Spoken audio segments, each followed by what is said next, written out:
Hi everyone, I'm Beth Morgan. I'm a marketing nerd who loves numbers, and I work with a bunch of different startups, and I only have 5 minutes and a big mouth, so we'll get straight to talking about how marketing and lean go together like moms and babies.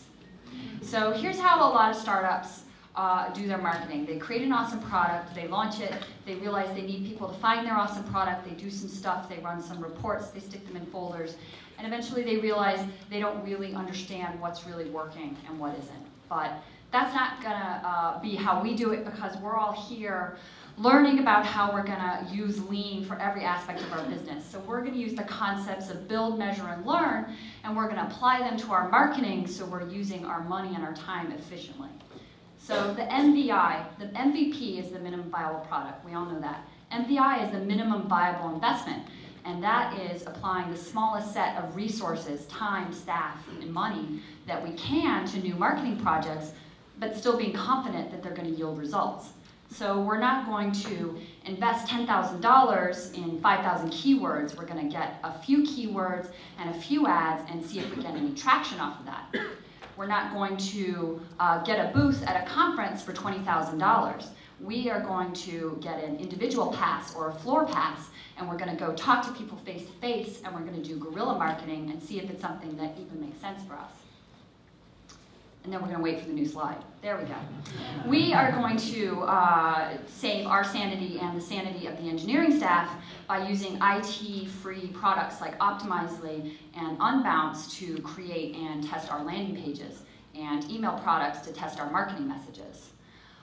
So we built it. How are we going to measure it? Well, one thing we're not going to do is wait for 3 months. We're going to start testing and reporting right away. And we're not going to fall into the trap of looking and trying to optimize every number that's out there.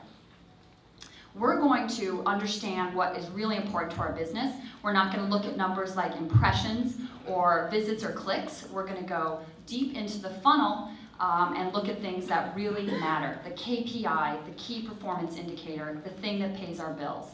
This is going to be something like signups or viable leads or purchases, something that's really core to how we work as a business, and we're going to commit to that as a company and a marketing team, and we're going to make sure that everyone understands where we are on the goals.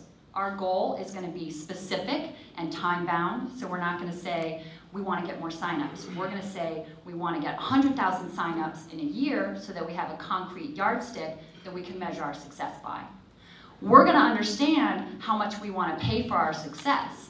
So we are going to, I just lost my place completely. We're going to understand how much we pay for our success. So one of the things I hear a lot when I'm consulting is, I'm moving on. So we're going to make tracking a part of our product plan. A lot of times, a lot of third-party systems are required to put a tracking pixel on a page that comes up only if there's a success event. We're going to save ourselves a lot of pain in the future by making that page come up as part of our product plan. A lot of things that's very easy to track. What about something like PR? Can we do that with a little bit of effort? Yes, we're going to put a Google alert on to see when we get mentions, and then we're going to track what converts off of that traffic and invest in more of that. We're also here to learn. We can't just test things. So we're going to treat every new project like we're scientists, and we're going to create a hypothesis about what we think might work if we change things, add a bit, change a different keyword. We're also going to do split testing whenever we can, one search ad against another, one landing page against another, because that's when we feel the most confident about our results. But we're also going to understand that we can't always control every situation. We're going to control as much as we can in the test environment so that we feel comfortable that when we see results, that they're a result of our test factor and not something completely random. And then we'll look at this guy for a while. He's handsome. Oh yeah. We're going to remember that marketing isn't rotisserie chicken. We're not going to set it and forget it.